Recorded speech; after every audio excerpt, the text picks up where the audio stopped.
मेरा नाम जिया है। मेरे माता पिता के मरने के बाद मैं पूरी तरह से अकेली हो गई थी। वैसे तो मेरे पेरेंट्स की काफ़ी सारी प्रॉपर्टी थी, घर में किसी चीज़ की कोई कमी नहीं थी, मगर मैं अपने पेरेंट्स के मरने के बाद बहुत उदास रहने लगी थी। इसलिए मैंने नौकरी करना शुरू कर दिया था ताकि मेरा ध्यान भटका रहे। मैं घर से बाहर निकलूं तो वहां जाकर मेरा लोगों के साथ उठना बैठना हो, मेरा मन लगा रहे, मुझे अपने पेरेंट्स की याद ज़्यादा ना आया करे। एक रात ऑफिस में काम ज़्यादा होने की वजह से मुझे घर आते समय देर हो गई थी। मैं जब रात के समय घर वापस लौट रही थी तो मुझे ऐसा लगा जैसे किसी ने मेरे मुंह पर हाथ रख लिया और मुझे पकड़ने वाला इंसान बड़ा ही मजबूत इंसान था। वो मुझे छोड़ ही नहीं रहा था। मेरी समझ नहीं आ रहा था कि मैं क्या करूं। उस रात तो मुझे ऐसा लग रहा था जैसे अब मेरी जान निकल जाएगी और अब शायद मुझे कोई बचाने वाला भी नहीं होगा।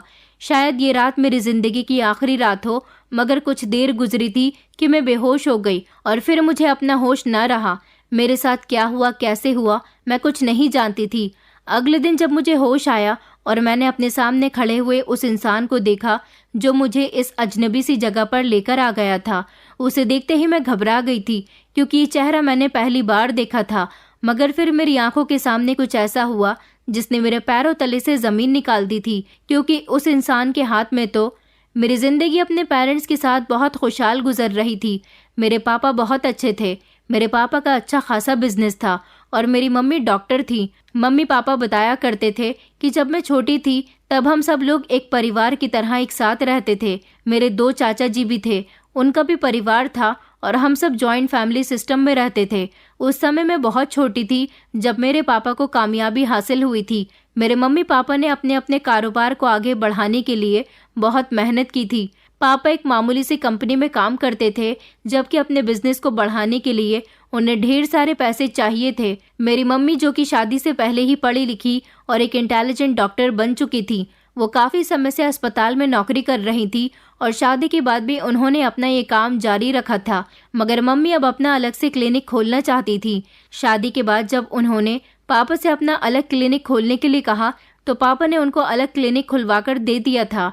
मम्मी उस पर ढेर सारे लोगों का ट्रीटमेंट करती थी। ये बात मेरे दोनों चाचाओं को बिल्कुल भी पसंद नहीं थी और फिर एक एक करके वक्त गुजरने के साथ साथ मेरे दोनों चाचा की भी शादी हो गई थी। उनका भी परिवार आगे बढ़ने लगा था। मैं जब तक इस दुनिया में नहीं आई थी, उन लोगों को ये ऑब्जेक्शन हुआ करता था कि मेरी मम्मी क्लिनिक पर बैठकर लोगों का इलाज क्यों करती हैं। वो लोग चाहते थे कि शादी के बाद मम्मी घर गृहस्थी में शामिल हो जाएं, मगर मेरे पापा ने वही किया था जैसा मेरी मम्मी चाहती थी। फिर धीरे धीरे मम्मी एक अच्छी डॉक्टर बन गई। उनके पास दूर दूर से मरीज आने लगे थे। फिर एक दिन ऐसा हुआ कि मेरे नाना जी इस दुनिया को छोड़कर चले गए। मेरे नाना जी की दौलत संभालने वाला कोई भी नहीं बचा था। नानी कई सालों पहले दुनिया से जा चुकी थी, इसीलिए सब कुछ मेरी मम्मी के नाम पर हो गया था। मम्मी नाना जी की इकलौती बेटी थी। नाना जी ने अपनी वसीयत में लिखा हुआ था कि मरने के बाद उनकी सारी दौलत उनकी इकलौती बेटी को दे दी जाए। इस हिसाब से वो सब कुछ मेरी मम्मी और मेरे पापा का हो गया था। अब मम्मी पापा जो सबके साथ एक ही घर में रहते थे, चाचा जी के बिहेवियर से तंग आकर वो लोग उनसे अलग हो गए थे। वैसे भी दोनों चाचा का मूड तब से मेरी मम्मी के साथ खराब रहने लगा था जब दोनों की शादियां हुई थी। उन दोनों की पत्नियां बहुत चालाक थी। उन दोनों की ही मेरी मम्मी से नहीं बनती थी। मम्मी और पापा नाना जी के घर में जाकर रहने लगे थे। नाना जी का जितना भी बिजनेस था वो सब मेरे पापा संभालने लगे थे और मम्मी ने अब अपने छोटे से क्लिनिक को एक बड़ा सा अस्पताल बना लिया था, जो कि मेरे नाना जी के नाम पर बनवाया गया था। उन दोनों की जिंदगी अच्छी गुजर रही थी। शादी के 16 साल बाद मेरी माँ प्रेग्नेंट हुई। बहुत सारी प्रार्थनाएं करने के बाद उन्हें माँ बनने का सुख प्राप्त हुआ था। अब मैं जो उनकी जिंदगी में आने वाली थी, उनकी खुशियों के ठिकाने नहीं थे। उन्होंने चाहा कि अपनी इस खुशी में वो अपने दोनों भाइयों और उनके परिवार को भी शामिल कर लें, मगर न जाने क्यों मेरे दोनों चाचाओं को मेरे पेरेंट्स की कामयाबी अच्छी नहीं लगती थी। वो लोग उनकी खुशियों से बहुत जलते थे। वो लोग मेरे पेरेंट्स की खुशियों में शामिल नहीं हुए। फिर मैंने इस दुनिया में जन्म लिया। मेरे माता पिता मुझसे बहुत प्यार करते थे। आखिरकार मैं उनकी आंखों का तारा थी, उनकी लाडली और इकलौती बेटी थी। उन लोगों की खाली जिंदगी में जैसे मेरे आ जाने से रंग भर गए थे और फिर जैसे जैसे मैं बड़ी होती गई, वो लोग मुझे देखकर अपनी जिंदगी गुजार रहे थे। मैं 7 साल की हो गई थी जब तक मैं अपने किसी रिश्तेदार को नहीं जानती थी, क्योंकि हमारे चाचा चाची और उनके परिवार का कोई भी हमारे घर पर आता ही नहीं था। मगर मेरे पापा ने मुझे सब लोगों के फोटो जरूर दिखाए हुए थे। वो मुझे सबके बारे में बताते रहते थे कि कौन बिहेवियर का कैसा है, वो लोग जब एक साथ रहते थे तो क्या क्या करते थे। मम्मी ने कई बार पापा से मना भी किया था। वो कहती थी कि जब तुम्हारे भाई हम लोगों से कोई संबंध नहीं रखना चाहते तो फिर तुम हमारी बेटी को उनके बारे में जानकारी क्यों देते रहते हो। पापा कहते थे कि वो लोग हमसे कितने ही अलग हैं, मगर मैं चाहता हूँ कि हमारी बेटी को उनके बारे में सब कुछ पता होना चाहिए। आखिरकार मेरी बेटी उनकी भी तो कुछ लगती है। मम्मी कहती थी कि अगर वो तुम्हारी बेटी को कुछ समझते तो हमारी खुशियों में शामिल होने ज़रूर आते, अपनी भतीजी को देखने के लिए भी ज़रूर आते, लेकिन उन लोगों ने तो हमें पलटकर देखने की भी कोशिश ही नहीं की, जबकि हम लोग तो एक दो बार वहाँ पर गए भी हैं। उन्होंने कभी हमसे ढंग से बात भी नहीं की, उल्टा हमारी बेइज्जती करके हमें वापस भेज दिया। ऐसे रिश्तेदारों से नाता रखने का कोई फ़ायदा नहीं है। मेरे पापा एक बहुत अच्छे इंसान थे जो लोगों की गलतियों को बहुत जल्दी माफ़ करना जानते थे। वो मम्मी को हमेशा यही समझाया करते थे कि मैं अपने दिल में किसी के लिए कोई नफरत नहीं रखता। पापा ने मुझे भी हमेशा यही संस्कार दिए थे। मैं बहुत खुश थी अपने पेरेंट्स के साथ। हम तीनों एक दूसरे को देख देख कर अपनी ज़िंदगी गुजारते थे। मम्मी मुझे अपने साथ अपने अस्पताल ले जाती थी और छुट्टी वाले दिन मम्मी पापा सारा दिन मेरे साथ समय बिताते थे। देखते ही देखते मेरी उम्र 9 साल हो गई जब मेरे पापा मुझे और मम्मी को इस दुनिया से छोड़कर चले गए। पापा की तबीयत तो काफ़ी समय से ख़राब चल रही थी, लेकिन उनका ट्रीटमेंट लगातार ही चल रहा था, मगर फिर भी वो बच नहीं सके। पापा के जाने के बाद हम माँ बेटी बहुत अकेले हो गए थे। हमें उनकी बहुत याद आती थी। मम्मी ने पापा की मौत का सदमा काफ़ी दिनों तक अपने दिल से लगाए रखा था, मगर फिर हर इंसान को वक्त के साथ साथ सब्र आ ही जाता है। मम्मी ने भी पापा की मौत पर सब्र कर लिया था और फिर वो अपनी ज़िंदगी के रूटीन पर आ गई थी।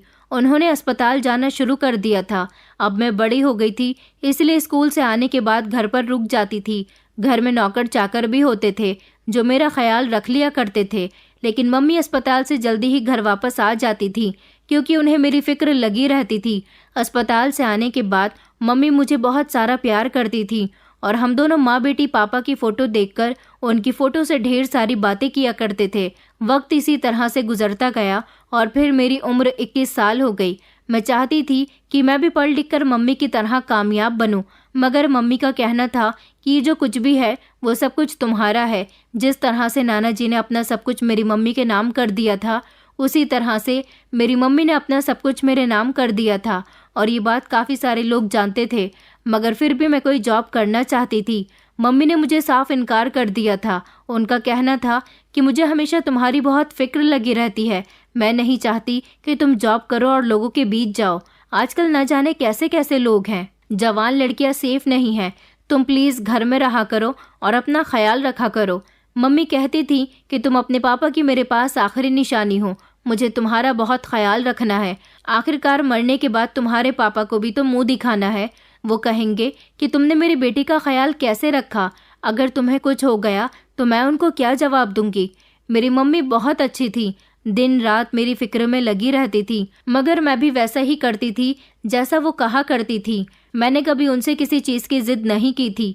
वो मुझे खुशी इतना रखती थी, मेरी हर ख्वाहिश को वक्त से पहले पूरी कर दिया करती थी, इसलिए मुझे उनसे कभी जिद करने का मौका ही नहीं मिला था। वक्त धीरे धीरे इसी तरह से गुजरता गया। फिर एक दिन मेरी मम्मी मुझे बहुत परेशान नजर आ रही थी। जब वो अस्पताल से घर वापस आई तो उनके चेहरे पर मुस्कुराहट नहीं थी। मैंने उनसे उनके उदास होने की वजह पूछी तो उन्होंने मुझे इस बारे में कुछ नहीं बताया। मैं बार बार उनसे पूछ रही थी क्योंकि मैं उनकी तरफ से परेशान हो रही थी। मैं जानना चाहती थी कि आखिर मम्मी क्यों उदास हैं। वो किसी गहरी सोच में खोई हुई थी, लेकिन मुझे कुछ बता ही नहीं रही थी। अगले दिन जब मम्मी सुबह के समय घर से हॉस्पिटल जा रही थी, तब भी मैंने उनसे पूछा था, मम्मी आपके उदास होने की क्या वजह है? आखिर मेरे साथ आप अपना दुख बांट सकती हो। अगर कोई प्रॉब्लम है तो मुझे बताइए, शायद मैं आपको कोई अच्छी एडवाइस दे सकूं। मगर मम्मी ने मुझसे कहा कि तुम परेशान न हो, ऐसी कोई बात नहीं है जैसा तुम सोच रही हो। उस दिन मैं कॉलेज नहीं गई थी क्योंकि ना जाने क्यों मेरा दिल बहुत घबरा रहा था। मेरा कहीं जाने का मन नहीं कर रहा था। मैं अपने कमरे में आराम कर रही थी। सारा दिन इसी तरह से बोर होते होते गुजर गया था।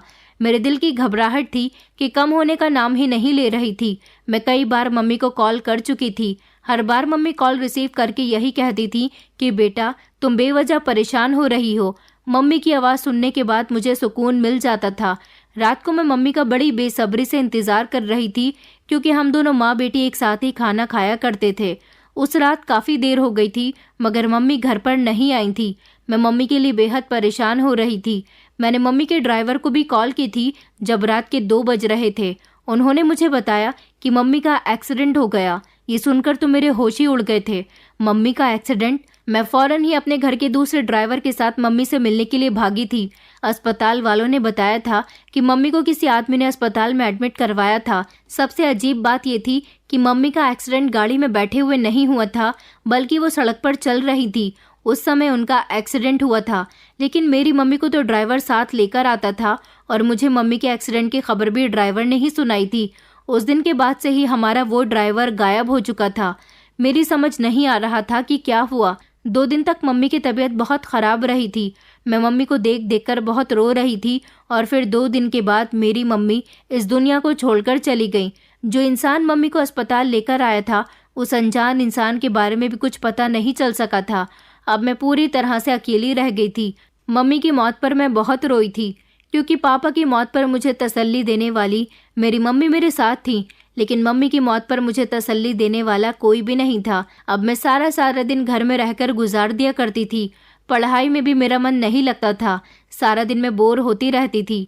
मम्मी की मौत को अभी 4 दिन ही गुजरे थे। मेरा घर में बिल्कुल भी मन नहीं लगता था। एक अजीब सी घबराहट होती थी। मन करता था कि मैं कहीं बाहर जाऊं, मगर बाहर कहाँ जाती। फिर मेरे फ्रेंड्स ने मुझे एडवाइस दी कि तुम्हें जॉब कर लेनी चाहिए, तुम्हारा माइंड फ्रेश रहेगा और तुम्हारा ध्यान भी लोगों में बढ़ जाएगा। क्योंकि मुझे अपनी मम्मी की बहुत याद आती थी, इसलिए मैंने नौकरी करना शुरू कर दिया था। मुझे नौकरी पर जाते हुए अभी 2 दिन ही गुजरे थे। मुझे ऐसा लगा जैसे कोई मेरा पीछा कर रहा है। मैं जैसे ही पीछे पलटकर देखती तो मेरे पीछे कोई भी नहीं होता था। ऐसा एहसास मुझे लगभग 2-3 दिन तक रहा था। रात के समय जब मैं घर जाती तो वॉचमैन मुझे बताता कि आपसे मिलने के लिए आपके कुछ रिश्तेदार आए थे। न जाने हमारे कौन से रिश्तेदार थे जो मुझसे मिलने के लिए आ रहे थे। पहले तो हमारा कोई रिश्तेदार हमसे मिलने नहीं आता था। अभी मेरे रिश्तेदारों से मेरा कोई सामना नहीं हुआ था। मैं ज़्यादा किसी को जानती भी नहीं थी। एक रात मुझे ऑफिस से घर आने में लेट हो गया था। मुझे ड्राइवर अंकल का इंतज़ार था, मगर वो भी मुझे कहीं नज़र नहीं आ रहे थे। मुझे ऑफिस के बाहर खड़े हुए काफ़ी देर हो गई थी, जब अचानक मुझे ऐसा लगा जैसे मेरे पीछे कोई है। मैं पीछे पलटकर देखने ही वाली थी कि किसी ने मेरे मुंह पर हाथ रख लिया। मैं बहुत घबरा गई थी। मैंने हाथ पैर मारना शुरू कर दिए थे, मगर उस इंसान ने मुझे इतनी मजबूती से जकड़ा हुआ था कि मैं खुद को उससे छुड़ा भी नहीं पा रही थी। और फिर कुछ देर के बाद मेरी आंखों के सामने अंधेरा छाने लगा और मैं बेहोश हो गई थी। न जाने मैं कब तक बेहोश रही थी। मेरे साथ क्या हुआ था? मुझे बेहोश करने वाला इंसान कौन था और वो मेरे साथ ये सब कुछ क्यों कर रहा था? ये सारे सवाल मेरे दिमाग में घूम रहे थे। जब मुझे होश आया तो मैंने देखा कि मैं एक बड़े ही अजीब से घर में मौजूद हूँ। ये एक कमरा था जिसमें मैं मौजूद बेड पर लेटी हुई थी। जैसे ही मेरी आंख खुली तो मैंने घबराकर चारों तरफ देखा था। ये बड़ा ही पुराना सा घर लग रहा था। मैं उठकर खड़ी हुई तो मेरे पैरों में अजीब सी कपकपाहट थी। मेरे कदमों से चला भी नहीं जा रहा था।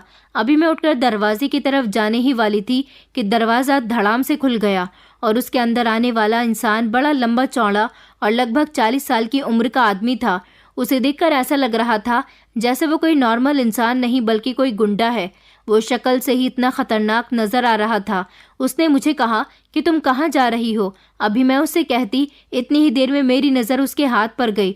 उसने अपने हाथ में एक ऐसी चीज़ पकड़ी हुई थी जिसे देखकर मेरी आंखें फटी की फटी रह गईं और मैं अपने होश संभालना भूल गई थी। मैं घबरा गई, पीछे कदम वापस लेती हुई बिस्तर पर आकर बैठ गई और कहने लगी कि तुम कौन हो? मैं यहाँ पर क्या कर रही हूँ? वो कहने लगा कि तुम्हें मुझसे डरने की ज़रूरत नहीं है, तुम यहाँ पर आराम से रह सकती हो। मैं ठिठक कर कहने लगी कि नहीं, मुझे बताओ तुम कौन हो? क्या तुम ही मुझे यहाँ पर लेकर आए हो? वो कहने लगा कि हाँ, मैं ही तुम्हें यहाँ पर लेकर आया हूँ, मगर तुम चिल्लाओ नहीं, यहाँ पर और भी लोग रहते हैं। ये एक तरह की खोली थी, यहाँ पर काफ़ी सारे लोग रह रहे थे। बाहर से मुझे काफ़ी सारे लोगों के बोलने की आवाज़ आ रही थी। एक अजीब तरह का शोर मच रहा था। वो कहने लगा कि प्लीज़ शांत हो जाओ, मगर मैंने कहा कि नहीं, मैं शांत नहीं हो सकती, मुझे तुम यहाँ से जाने दो प्लीज़। मैं रोते हुए गिड़गिड़ाते हुए उसके आगे हाथ जोड़ने लगी, मगर वो लगातार मुझे तसल्ली दे रहा था, समझा रहा था कि मेरी बात को समझने की कोशिश करो, तुम्हें यहाँ कोई परेशानी नहीं होगी। मैं तुम्हारे साथ कुछ गलत नहीं करूँगा। लेकिन ना जाने क्यों मुझे उस इंसान की बातों पर यकीन नहीं आ रहा था। अगर वो मेरा कुछ बिगाड़ना नहीं चाहता था तो फिर मुझे यहाँ लेकर क्यों आया था। मेरे ज़्यादा चिल्लाने पर वो मुझे कमरे में बंद करके चला गया था और मैं काफ़ी देर तक दरवाज़ा बजाती रह गई थी और एक तरफ बैठकर रोने लगी थी। जब मुझे वहाँ बैठे हुए 2-3 घंटे हो गए तो कमरे का दरवाज़ा खुला और एक बूढ़ी औरत वहाँ आई थी। उसके हाथ में खाने की थाली थी। उसने मेरी तरफ मुस्कुराकर देखा और कहने लगी, बेटी ये लो खाना खा लो। मैंने कहा, मुझे खाना नहीं खाना, मुझे यहाँ से जाना है, प्लीज़ मुझे जाने दीजिए। वो कहने लगी कि बेटा मैं नहीं जानती कि तुम कौन हो और तुम यहाँ क्यों आई हो। फिलहाल मुझे इतना पता है कि वीर तुम्हें यहाँ लेकर आया है तो ज़रूर उसका कोई ना कोई मकसद होगा। वीर बहुत अच्छा इंसान है, तुम्हें उससे डरना नहीं चाहिए। मैंने कहा, कौन वीर? मैं किसी वीर को नहीं जानती। तो वह कहने लगी कि जिसकी खोली में तुम रह रही हो वही वीर। ये लो खाना खा लो, तुम्हें भूख लगी होगी। मुझे वीर ने तुम्हारा ख्याल रखने के लिए कहा है। मैंने कहा, मेरी समझ नहीं आ रहा, आप लोग मेरे साथ ऐसा क्यों कर रहे हो, प्लीज़ मुझे जाने दो। वो कहने लगी कि नहीं बेटा, मैं तुम्हारी कोई मदद नहीं कर सकती, बल्कि मैं तुम्हारा ख्याल रख सकती हूँ। तुम खाना खा लो। अगर तुम्हें किसी चीज़ की ज़रूरत हो तो मुझे बता देना, मैं बराबर वाली खोली में ही रहती हूँ। वो मुझे खाने की थाली देकर वहाँ से चली गई थी। मैं रो रही थी, मगर रोते रोते जैसे ही मेरी नज़र खाने की थाली पर गई तो मुझे उसे देखकर तेज़ की भूख लगने लगी थी, क्योंकि पहले ही मैं काफ़ी देर से भूखी थी। मैंने वो खाना खा लिया और फिर मैं काफ़ी देर तक बैठी रही थी। बैठे बैठे भी मैं थक चुकी थी, इसलिए इधर उधर टहलने लगी। जब अचानक मेरी नज़र एक अलमारी पर गई। मैंने वो अलमारी खोल कर देखी तो मेरे पैरों तले से ज़मीन निकल गई थी कि इस अलमारी में ढेर सारे चक्कू, छुरियाँ और बंदूकें रखी हुई थीं। कुछ डंडे भी मौजूद थे। मेरा तो शरीर थर थर काँपने लगा था। आखिर ये कौन इंसान था? मैं अब यहाँ पर 1 मिनट और नहीं रुक सकती थी। मैं इधर उधर देखने लगी कि कहीं मुझे यहाँ से भागने का रास्ता मिल जाए, क्योंकि दरवाज़ा तो बाहर से बंद था। मुझे खिड़की दिखाई दी। मैं खिड़की की तरफ जाने ही वाली थी कि फिर से कमरे का दरवाज़ा खुला और वीर कहने लगा कि तुम ये क्या कर रही हो? मेरी अलमारी तुमने क्यों खोली है? मैंने कहा कि मुझे बताओ तुम कौन हो और मेरे साथ ऐसा क्यों कर रहे हो? मैं समझ गई हूँ तुम गुंडे हो और मुझे मारना चाहते हो। प्लीज़ मुझे बता दो और भगवान के लिए मुझे छोड़ दो। मैंने तुम्हारा क्या बिगाड़ा है? वो कहने लगा कि तुम मुझे गलत समझ रही हो, प्लीज़ मेरी बात का यकीन करो, तुम्हें यहाँ कोई नुकसान नहीं पहुँचेगा। यहाँ तुम बिल्कुल अपने घर की तरह रह सकती हो। मैंने कहा, आखिर तुम क्या चाहते हो? तुम मेरी बात क्यों नहीं मानते? मैं यहाँ नहीं रुकना चाहती। न जाने तुम मेरे साथ क्या करना चाहते हो। देखो मुझे यहाँ से जाने दो, वरना मैं शोर मचा मचा कर यहाँ के लोगों को इकट्ठा कर लूँगी। वो बहुत तसल्ली से बिस्तर पर बैठ गया और कहने लगा कि ठीक है, मचाओ शोर, जहाँ जाना चाहती हो वहाँ जाओ, मगर ये याद रखना कि तुम्हारी जान को खतरा है। उसकी बातें सुनकर मेरे होश उड़ गए थे। वो कहने लगा, अगर तुम अपनी भलाई चाहती हो तो यहीं पर रहो, और अगर तुम सच्चाई जानना चाहती हो तो तुम्हें सच्चाई जानने के लिए कुछ दिन यहाँ पर रहना पड़ेगा। मैंने उससे कहा कि तुम झूठ बोल रहे हो। वो कहने लगा कि मेरे पास तो झूठ बोलने के और भी तरीके हैं, मैं और भी तरीकों से झूठ बोल सकता हूँ, मगर मैं तुम्हें सच बता रहा हूँ और तुम्हें मेरी बात का यकीन करना होगा। हम दोनों की बातें ही हो रही थी कि इतनी ही देर में वो बूढ़ी औरत दोबारा से वहाँ आ गई। उसे ये आदमी शांता बाई कहकर पुकार रहा था। उसने कहा कि बाई, इसे समझाओ, ये लड़की बहुत शोर मचा रही है, इसका ख्याल रखो। ये कहकर वो खोली से निकल गया था, जबकि शांताबाई कहने लगी कि बेटा शांत हो जाओ, इस घर में आराम करो, तुम्हारे कपड़े बहुत गंदे हो रहे हैं, मैं तुम्हें कपड़े भिजवा देती हूँ, वो कपड़े पहन लेना। मेरी जवान बेटी है, तुम्हारी ही उम्र की है, उसके कपड़े तुम्हें फिट आ जाएंगे। ये औरत मेरे साथ बड़ी मोहब्बत से पेश आ रही थी। मैंने इस औरत से अच्छे तरीके से बात करनी शुरू कर दी थी। अब काफ़ी दिन इसी तरह से गुजर गए थे। जिस दिन से मैं इस इंसान की खोली में आई थी, ये रात के समय कमरे के अंदर नहीं आता था, शायद कमरे के बाहर ही सोया करता था। यहाँ रहते हुए मुझे किसी चीज़ की कोई कमी नहीं थी, बस फ़र्क इतना था कि मैं यहाँ पर ज़्यादा से ज़्यादा कमरे में बंद रहती थी। अब मुझे यहाँ रहते हुए काफ़ी दिन हो गए थे। मैंने कहा कि अब मुझे कब तक यहाँ अपने पास रखोगे? प्लीज़ मुझे सारी बात बता दो ना कि क्या बात है, क्यों आपने मुझे यहाँ पर रखा है। उसने कहा कि मैंने तुम्हें बताया तो था कि तुम्हारी जान को खतरा है। मैंने कहा कि नहीं, तुमने मुझसे झूठ बोला था। भला मुझे कोई क्यों मार सकता है? मेरा तो कोई रिश्तेदार भी नहीं है, मेरे तो दोस्त भी 2-3 ही हैं, उसके अलावा मैं ज़्यादा किसी को जानती भी नहीं हूँ। तो वो कहने लगा कि तुम्हें सब कुछ पता चल जाएगा, सिर्फ 2 रातें और तुम यहाँ पर रुक जाओ। मैंने कहा लेकिन मैं इस कमरे में रहते रहते बहुत थक चुकी हूँ, मुझे बाहर की हवा खानी है, मुझे अपने घर जाना है। वो कहने लगा कि देखो, मैं तुम्हें तुम्हारे घर नहीं भेज सकता। मैं उस पर भड़क उठी थी। मैंने कहा आखिर तुम क्या चाहते हो? मैं नहीं रहना चाहती तुम्हारे साथ, मेरा घर है, मैं वहाँ पर रहती हूँ, तो फिर तुम्हारे साथ क्यों रहूँ? वो कहने लगा कि मैंने तुमसे कहा ना, बस तुम 2 रातें और यहाँ रुक जाओ, उसके बाद तुम्हें सारी सच्चाई पता चल जाएगी कि मैंने यहाँ पर तुम्हें क्यों रोका हुआ है। अब मुझे उसकी बात माननी ही थी। आखिरकार मैं उसकी कैद में थी, ना तो अपनी मर्जी से यहाँ आई थी और ना ही मैं अपनी मर्जी से यहाँ से जा सकती थी। फिर मैंने खुद को समझाया कि मैं इतना समय रुकी हूँ तो और 2 दिन रुक जाती हूँ। 2 दिन के बाद ना जाने ये इंसान मेरे साथ क्या करने वाला था। और फिर जैसे तैसे 2 दिन भी पूरे हो गए थे। वो इन 2 दिनों में मुझे अभी तक दिखाई नहीं दिया था। मेरे पास सिर्फ शांताबाई ही आती थी। वो मेरा बहुत ख्याल रख रही थी, मुझे वक्त पर खाना देती और मेरी हर ज़रूरत को पूरी करती थी। मुझसे बहुत अच्छे से बात करती थी, उसकी बातें बहुत अच्छी थी, उसकी बातों से मेरा मन लगा रहता था। वीर मेरी नज़र में एक गुंडा था, मगर वो वीर की बहुत तारीफ कर रही थी, कहती थी कि वीर बुरा इंसान नहीं है। मैं अपने मन में यही सोचती थी कि अगर वो बुरा इंसान नहीं है तो फिर उसने मुझे किडनैप क्यों किया, मुझे यहाँ पर क्यों उसने रखा हुआ है। मुझे अब मेरे सारे सवालों का जवाब मिलने वाला था। न जाने वो कहाँ चला गया था। मैं बेचैन हो रही थी कि कब 2 दिन का समय पूरा हो और मैं यहाँ से अपने घर जाऊँ। रात का टाइम हो गया था, मैंने अपने जाने की तैयारी कर ली थी। मैं तैयार होकर खड़ी हुई थी कि कब वो आए और मुझे यहाँ से मेरे घर छोड़ कर आए। काफ़ी देर हो गई थी, वो अभी तक नहीं आया था। लेकिन फिर जब थोड़ी देर के बाद वो आया तो उसने मेरा हाथ पकड़ा और कहने लगा कि चलो, मैं तुम्हें कुछ दिखाना चाहता हूँ। मैंने कहा मगर मुझे मेरे घर जाना है। वो कहने लगा क्या तुम जानना नहीं चाहती कि मैंने तुम्हें इतने दिन यहाँ पर क्यों रखा? मैंने कहा हाँ, जानना चाहती हूँ। तो वो कहने लगा कि चलो मेरे साथ, तुम्हें अभी सब कुछ पता चल जाएगा। वो मुझे दूसरी खोली में ले गया था। वहाँ ले जाने के बाद जैसे ही उसने कमरे का दरवाज़ा खोला तो मुझे कमरे के अंदर जाने के लिए कहा। मैं कमरे के अंदर गई तो मेरे पैरों तले से ज़मीन निकल गई थी, क्योंकि सामने जो इंसान था उसे कुर्सी के साथ बांध कर रखा गया था। उसके हाथ पैर बंधे हुए थे, उसके शरीर पर चोटें भी लग रही थी, मगर न जाने क्यों मुझे ऐसा लगता था जैसे मैंने इस इंसान को कहीं देखा है। वीर उस लड़की के पास गया और वीर ने उसको जगाने की कोशिश की। मुझे देखकर वो डर गया था और वीर से बार बार कह रहा था कि प्लीज़ मुझे जाने दो। वीर ने उससे कहा कि अब सच सच बता कि तेरे बाप ने और तेरे चाचा ने डॉक्टर के साथ क्या किया था। मगर वो बार बार उससे कह रहा था कि मैं कुछ नहीं जानता। तभी वीर ने अपनी जेब से बंदूक निकालकर उसके सर पर रख दी। मैं तो ये सब देखकर बहुत डर गई थी, उतना ही डर उस लड़की को भी लग रहा था। उसने वीर से कहा कि मैं तुम्हें सारी सच्चाई बताने के लिए तैयार हूँ, प्लीज़ मुझे मारना मत, मुझे माफ़ कर देना, मेरी कोई गलती नहीं है। उसने कहा डॉक्टर सरिता जो मेरे पापा के बड़े भाई की पत्नी थी, उनको मेरे पापा और चाचा ने ही मारा था। दरअसल वो लोग चाहते थे कि वो उनकी सारी जायदाद हथिया लें। ताऊ जी के मरने के बाद उन लोगों की नज़र इन दोनों माँ बेटी पर टिकी हुई थी। उन्होंने डॉक्टर सरिता को ब्लैकमेल करना शुरू कर दिया था। वो लोग कहते थे कि खामोशी से अपना सब कुछ हमारे नाम कर दो, वरना अच्छा नहीं होगा।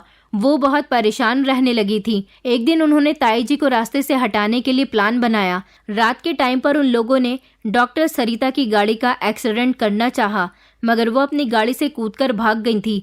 वो लोग डॉक्टर सरिता को काफी देर तक ढूंढते रहे। जब वो थोड़ी दूरी पर चले तो उन्हें डॉक्टर सरिता मिल गई थी। उन्होंने गाड़ी को देखकर भागना शुरू कर दिया।